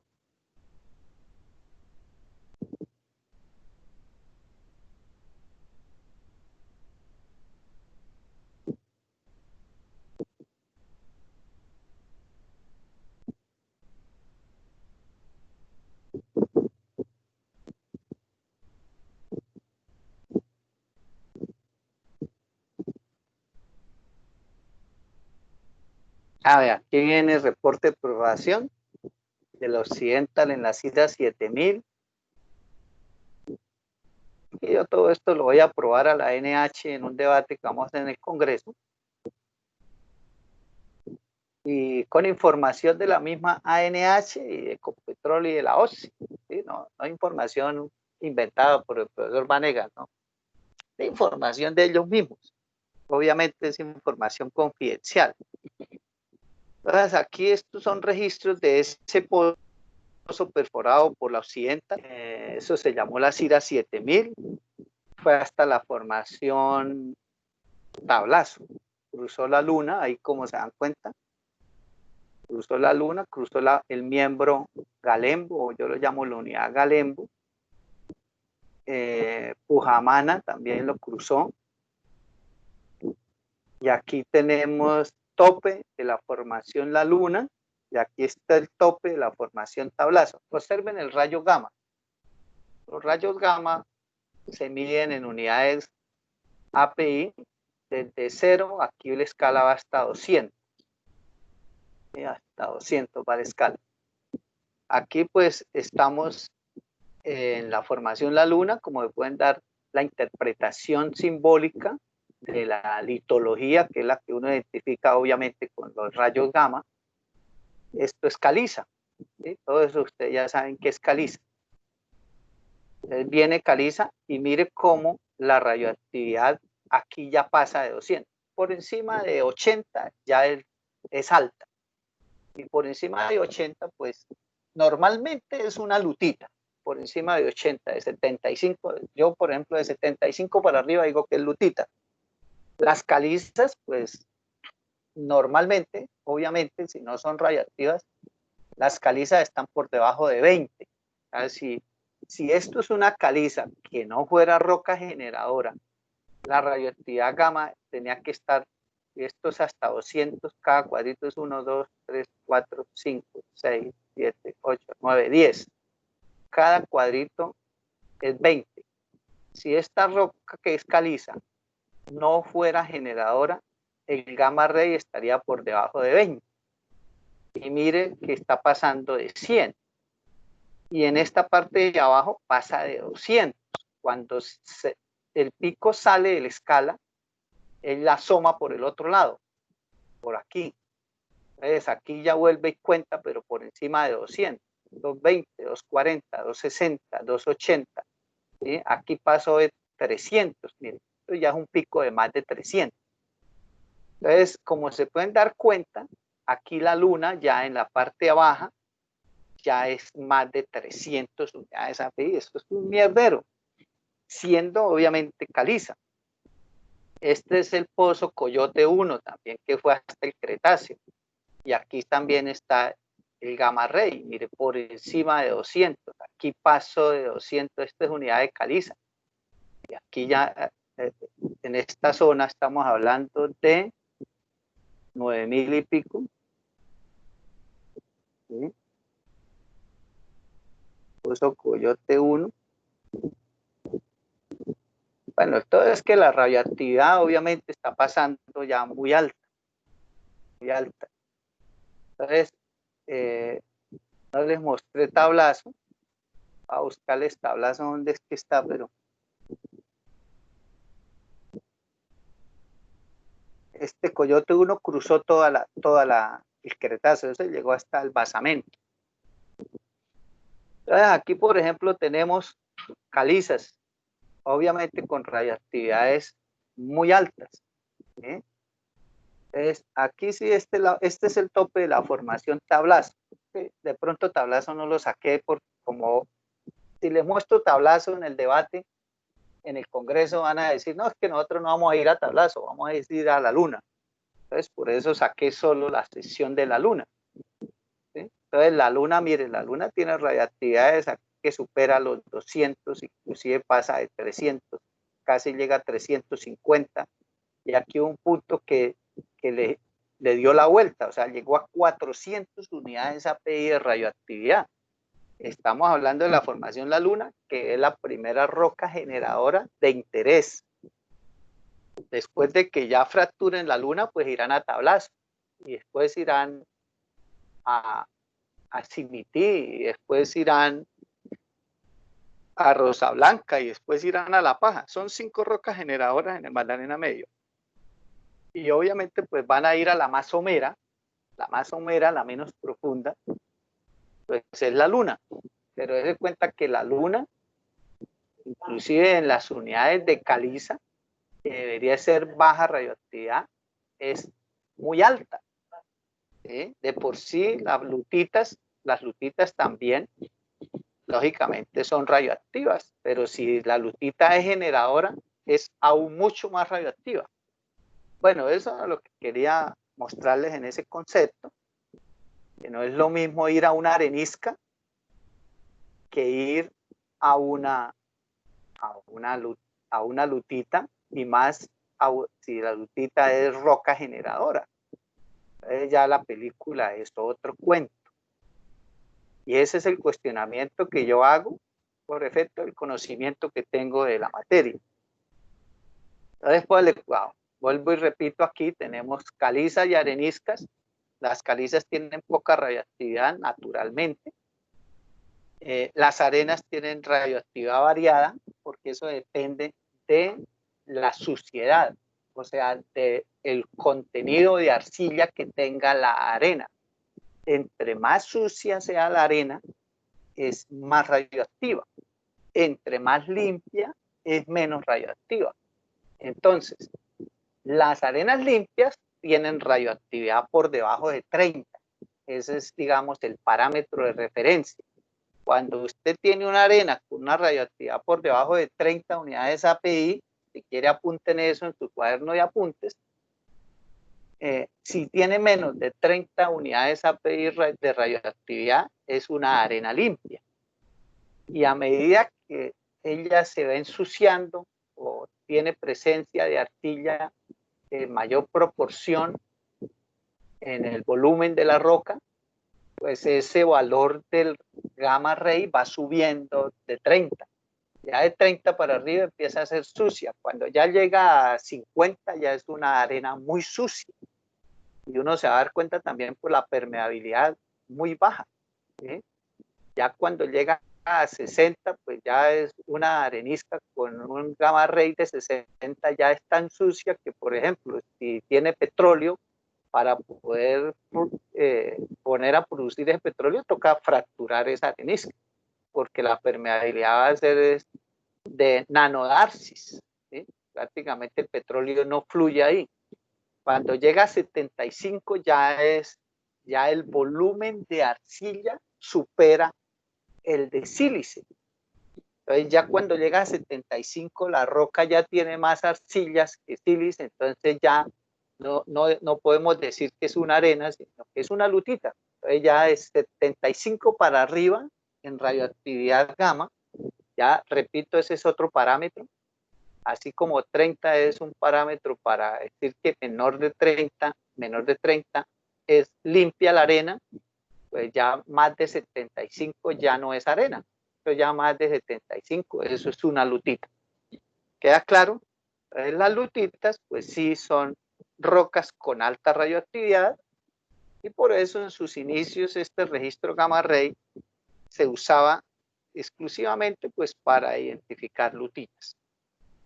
Las mantos de carbón no tienen radioactividad, esos son poco radioactivos. La radioactividad está por debajo de 10 en los mantos de carbón, ¿sí? Y en la sal y las anhidritas, o sea, átomos salinos y anhidritas, esa sí la radioactividad es muy baja. Las sales, los átomos salinos, prácticamente la radioactividad es cero. Casi que no, mejor dicho, no se detecta radioactividad, ¿ya? Bueno, esa es la explicación también de la cámara de ionización del centillómetro, de cómo funcionan en el cilindro, los fotones cuando entran y chocan con los electrones. Entonces los rayos gamma, los fotones de rayo gamma, pues chocan con los electrones y los sacan. Bueno, esa explicación ya se la di. Ahí está el contador Heisenmüller, que ya no se usa, se utilizó en un principio. Y obviamente, pues ahí se ve el tubo donde está, ese es el tubo este que les muestren aquí. Este tubito con gas es este mismo tubo y este tiene el lente por el frente, pero esos eran los antiguos. Obviamente hoy no se usan. O si se usan es cuando se hacen exploraciones en superficie. Por ejemplo, cuando el sistema geológico colombiano va a hacer exploraciones para identificar zonas que tengan, por ejemplo, uranio. Aquí en Santander se hizo un estudio hace 2 años para identificar zonas con uranio que obviamente coinciden con los sitios donde aflora la roca generadora. Ese es el otro cuento que hay que tener claro.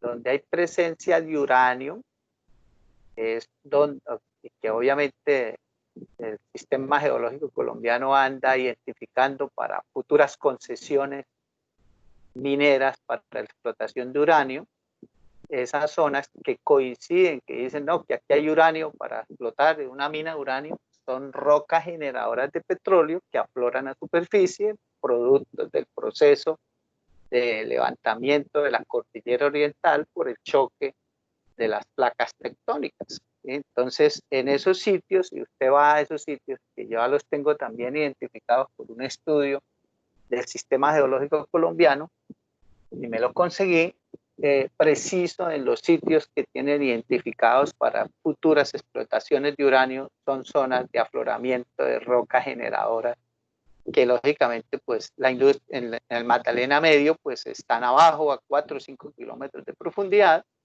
y que la industria petrolera pues piensa hacerle fracking.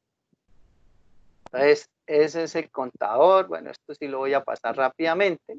Obviamente ese mismo tubo el Heisenmüller está aquí, está en la herramienta, está por dentro y aquí está el lente detector por donde ingresan los rayos gamma. ¿Ya? Entonces, esa es la famosa herramienta que obviamente va unida junto a demás herramientas, ¿no? Como el neutron y el tensor. Entonces, efecto de la densidad de la formación. En su paso de la herramienta por formaciones con rayos gamma, estos son gradualmente absorbidos y su energía degradada. Tenemos formaciones con la misma cantidad de material radiactivo por unidad de volumen, pero de diferente densidad. La menos densa se mostrará más radioactiva en el perfil de rayos gamma. La menos densa se mostrará más radioactiva. ¿Sí? Bueno, estos son cálculos que ellos hacen para encontrar el volumen de rayos gamma, que está dado por la densidad del mineral radioactivo presente multiplicado por la fracción de volumen total del mineral que hay presente sobre la densidad de la roca. Este Rho sub B es la densidad de la roca y A sub 1 pues es el factor proporcional de radioactividad del mineral. Cuando veamos la herramienta de gamma ray espectral, que la vamos a ver mañana vamos a ver gamma ray espectral, es otra herramienta que descompone los rayos gamma, porque lógicamente esta herramienta que llamamos gamma ray natural, pues ella mide la radioactividad gamma en su conjunto sin importar la fuente, ¿sí? Sin importar cuál fue el isótopo radioactivo que generó dicho. Entonces aquí esta herramienta mide el gamma ray, pero uno no sabe si es producto de uranio, de potasio, de torio, de radio, de radón. En cambio, la herramienta gamma ray espectral sí descompone, o sea, discretiza y le dice tantas radioactividades por el uranio, tantas por el litio, tantas por el torio, tantas por el potasio, ¿se entiende? Tanto por el radio, ella sí se la descompone. Entonces, ahí en eso te puedo explicar esta fórmula en la clase de mañana, en la cual obviamente este A sub 1 es un factor que depende de la fuente. ¿Cuál es la fuente? Entonces, si son tres fuentes, pues aparece la suma de los tres, ¿sí? Entonces, vea, si son dos fuentes, aparece la suma de los dos minerales que están aportando la radioactividad. Si son tres, pues aparecen las tres sumas, si son cuatro, aparecen las cuatro sumas, ¿ya? Y ahí es que sale el gamma ray, que es la curva, el perfil que llamamos nosotros. Entonces, el perfil de rayos gamma puede correrse en combinación con muchos otros perfiles. Bueno, eso ya les dije. Entonces, el gamma ray natural es el gamma ray que nosotros obviamente vamos a ver en la clase de hoy, estamos viendo, y el gamma ray espectral es otra herramienta, como les dije, que ya obviamente me discretiza la fuente de la radioactividad. Bueno, estos ya son los usos del perfil de rayos gamma, ¿sí? Pero como les dije, eso dice que normalmente la radioactividad viene del torio, uranio y potasio, y que lógicamente uno de los usos es calcular o estimar la columna litológica. Por eso es un registro litológico. Entonces, en términos genéricos, sin ir al detalle, sin importarnos la composición mineralógica, todo lo que marque por encima de 75, como les dije ahorita, como en este caso aquí está marcando 90 unidades API, pues se considera una lutita. Si está por debajo de 75 y por encima de 30, se considera una arena sucia, ¿sí? Una arena sucia. En este caso está marcando 48, es una arena sucia. Nosotros tenemos que calcular el volumen de arcilla que hay ahí. Eso también lo vamos a hacer, ¿sí? ¿Cuánta arcilla tiene la roca? ¿Eso qué lo da? Pues lo da el gamma ray, ¿sí? El gamma ray, con el valor del gamma ray, nosotros calculamos un índice de gamma ray. Y con el índice de gamma ray uno va a una correlación empírica. Y con esa correlación empírica usted calcula el volumen de arcilla que hay ahí, en la roca. Si ya tiene menos de 30, como les dije, pues es una arena limpia. En este caso, está marcando 15, entonces se considera que la arena es limpia. Eso es más o menos el uso litológico, ¿no? Si ya está por debajo de 10, entonces es una caliza o una anhidrita o un manto de carbón. Ahora, quiero decirle lo siguiente en términos estadísticos. Lo que esté por encima de 75, con un nivel de confianza del 95%, es una lutita o una roca generadora, ¿sí? Porque hay excepciones. Yo no puedo decirles que 100%, o sea, que todo lo que esté por encima de 75 es lutita o roca generadora, no. Hay casos de arenas hay arenas que marcan radioactividades por encima. Obvio, calizas, como ya lo vimos en los perfiles del pozo La Cira 7000 y el perfil de Coyote 1, hay calizas que tienen más de 100, ¿sí? Y obviamente no son lutitas, pero tienen más de 100 unidades API. Entonces, esas son excepciones, o sea, no siempre todo lo que esté por encima de 75 es lutita. Hablando estadísticamente, un 95% de los casos es lutita, pero puede ser una caliza roca generadora, ¿sí? O puede ser una arenisca radioactiva. ¿Hay arenisca radioactiva? Sí. Aquellas areniscas que tienen, por ejemplo, tobas volcánicas. ¿Qué son tobas volcánicas? Cenizas volcánicas. Entonces, si hubo en el momento geológico en el cual las arenas se depositaron en la cuenca sedimentaria, hubo una erupción volcánica cercana y los vientos arrastraron las cenizas y las depositaron junto con las arenas, pues las arenas quedaron contaminadas. Y al quedar contaminadas de cenizas volcánicas, pues terminan siendo radioactivas. ¿Qué isótopo radioactivo es el que está ahí presente? Es el torio. En las tobas volcánicas está presente el torio. Entonces el torio es radioactivo, pero es de origen volcánico y obviamente las cenizas contaminan esas arenas o las contaminaron, pues hace que la arena sea radioactiva y tenga más de 75 unidades API. Casos conocidos, registros, por ejemplo, de Argentina, en la zona de Vaca Muerta. En la zona de Vaca Muerta, allá por ejemplo, no corren el gamma ray. ¿Y por qué no corren el gamma ray? Porque no nos sirve para hacer estas columnas debido a que no hay una diferenciación clara en la litología. ¿Y por qué? Porque allá la secuencia es siliciclástica. ¿Y qué pasa? Pues que todo lo que usted va a registrar está por encima de 75. ¿Y por qué? Porque las arenas son radioactivas debido a la cercanía a los volcanes. Las otras son lutitas y rocas generadoras como Vaca Muerta. Entonces, obviamente, la radioactividad es alta. Y las únicas que podrían tener radioactividad baja, para diferenciarlas, serían las arenas, pero están contaminadas de todas volcánicas, entonces su radioactividad también es alta, entonces el registro gamma ray no nos sirve. Entonces, allá en esa cuenca, el gamma ray no lo corren porque todo marca por encima de 75. Eso es más o menos. Ahora, ¿qué sucede si yo tengo un valor entre 30 y 75? Ahí sí, como dice uno vulgarmente, de verdad para Dios que es una arena. O sea, ahí sí no hay escachada, ahí sí la probabilidad de que sea una arena es de 100%. O sea, todo lo que esté por encima de 30 y bajo de 75 es arena.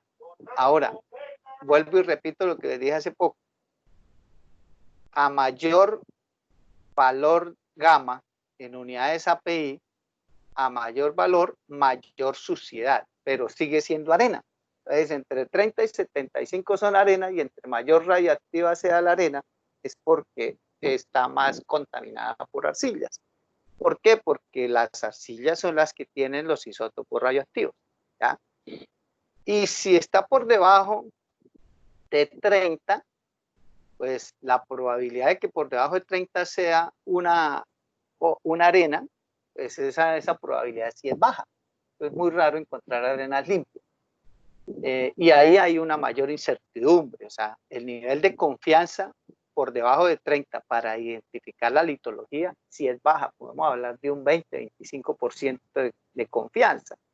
¿Por qué? Porque pueden ser mantos de carbón, pueden ser calizas, pueden ser anhidritas, pueden ser sales o pueden ser arenas limpias. O sea, hacia abajo de 30 la incertidumbre crece. Vuelvo y repito, para terminar hoy la clase, lo más cierto es entre 30 y 75, que son arenas. Y lo sí, lo que sigue en certeza es por encima de 75, tiene un 95% de confianza, obviamente son lutitas, ¿sí? Aunque pueden ser rocas generadoras que pueden ser mismas lutitas o calizas, roca generadora de caliza o carbonatadas, o también pueden ser arenas radioactivas. Eso de las arenas radioactivas sí es muy raro, y también en los ambientes de depositación desértico, en desiertos hay bastante feldespatos, y los feldespatos son ricos en potasio, en isótopos de potasio radioactivo. Entonces, cuando hay ambientes de depositación desérticos, esas areniscas también son radioactivas. Bueno, compañeros, dejemos la clase por hoy. Bueno, aquí la escala, ¿quién colocó esa escala de unidades API? En la Universidad de Houston. Y ellos la primera escala que hicieron fue hasta 200. No significa que siempre esté hasta 200. Hay algunas empresas que utilizan escalas hasta 100, 150, 300. ¿Eso de qué depende? De los valores leídos. Si yo no tengo valores por encima de 100, pues ¿para qué coloco una escala de 200? ¿Sí? Si ya tengo valores por encima de 200, pues puedo subir la escala a 300. Pero la primera escala la utilizaron en la Universidad de Houston y fue hasta 200, pero eso no es estándar. Bueno, compañeros, dejamos eso por hoy ahí, y obviamente pues continuamos mañana. Que tengan un feliz día a todos ustedes. Muchas gracias. Profe. ¿Y una pregunta? Sí, señor. Bueno, Digamos, en caso de que el pozo atraviese una fractura, una falla, y digamos, de un lado nos quede una arena y del otro lado una arcilla, una lutita, más o menos ahí como vendría quedando el registro. bueno, este registro no sirve tanto para identificar las fallas. El SP, el potencial espontáneo, sí. Sin embargo, lo que uno podría encontrarse en una falla es que haya un pico de radioactividad alta, porque en las fallas se acumulan arcillas, ¿sí? Ajá. Entonces, si es una arena fallada, y que la arena obviamente pues tiene menos de 75 unidades API de radioactividad, y de pronto usted dentro de la arena se encuentra con un pico, esa puede ser una falla, pero es muy difícil. ¿Por qué? Porque también puede ser una lámina de lutita, ¿sí? Porque a veces hay secuencias laminares. Entonces usted tiene la arena, pero tiene secuencias laminares. Entonces cuando pasa por la lámina de lutita, pues se dispara la radioactividad. Entonces es muy difícil uno decir que eso es una falla o es una lámina de lutita. O sea, no tenemos el criterio de poderlas diferenciar, ¿sí? Uno no sabe qué sea ahí, pero normalmente dentro de las arenas uno encuentra esos picos. Y normalmente cuando uno encuentra esos picos dentro de las arenas, lo que uno dice es que tiene una secuencia laminar, ¿sí? Pero puede ser que uno de esos picos sea una falla, pero ahí no hay forma de detectarlo fácilmente. Ya con el SP sí, con el SP sí se identifica las discordancias sobre todo, ¿no? Porque las fallas pues generan discordancias. ¿Por qué? Porque es que el SP, cuando pasa por una falla y hay una discordancia, la línea de base del SP, que es la línea que llaman la base cero, o sea, la unidad de medida arranca de cero y puede ir negativo o positivo. Y entonces uno coloca la escala. Y cuando pasan por una falla y hay discordancia, pues esa línea se cambia, se baja o se sube. Entonces uno dice, esta mierda, aquí hay una falla, ¿se entiende? Esa es más fácil. Y también cuando uno utiliza los registros de imágenes. En los registros de imágenes sí es fácil, obviamente las imágenes sí muestran la falla. Pero el gamma ray no, el gamma ray nosotros no lo utilizamos para identificar fallas, porque se puede estar escachando, ¿no? Lo más probable que se escache, porque no es fácil de identificar, debido a que ese pico puede ser una lámina de lutita. Pero sí, lo que sí ocurre en la falla es que en las fallas, si son de diaclasa, normalmente ahí en las fallas de diaclasa se acumulan arcillas. Y eso es lo que pasa, por ejemplo, cuando un yacimiento se viene, por ejemplo, la roca, el pozo se viene en agua, cuando hay conificación, y el pozo se viene en agua, el agua arrastra arcillas y las acumula en el wetboard. Entonces, una forma de identificar una zona que se vino en agua es volver y correr el gamma ray. Y uno lo corre y lo compara con el que se corrió hueco abierto, o sea, antes de empezar el pozo a producir. Cuando se perforó el pozo, pues uno corre el gamma ray y tiene un perfil. Y pasados los años, pues el pozo se vino en agua, entonces uno vuelve y baja el gamma ray otra vez. Y en las zonas donde se disparó la radioactividad y que antes no la tenía, y usted dice miércoles, aquí no había radioactividad y ahora sí tiene, esa es la zona que llamamos la zona invadida o la zona drenada, o bueno, donde se nos vino el agua, ¿sí entiende? La zona conificada. Entonces ahí es donde se procede a hacer el squeeze, una cementación forzada ahí para aislar esa zona o sellar esa zona para que no siga el pozo produciendo agua. Y es con el gamma ray. Ahí sí, pero que la utilicemos para detectar una falla como tal, no le damos ese uso. Vale, profe, gracias. Bueno, entonces nos vemos mañana, compañeros. Chao, profe, gracias. Vale, profe, hasta mañana. Hasta luego, profe. Hasta luego.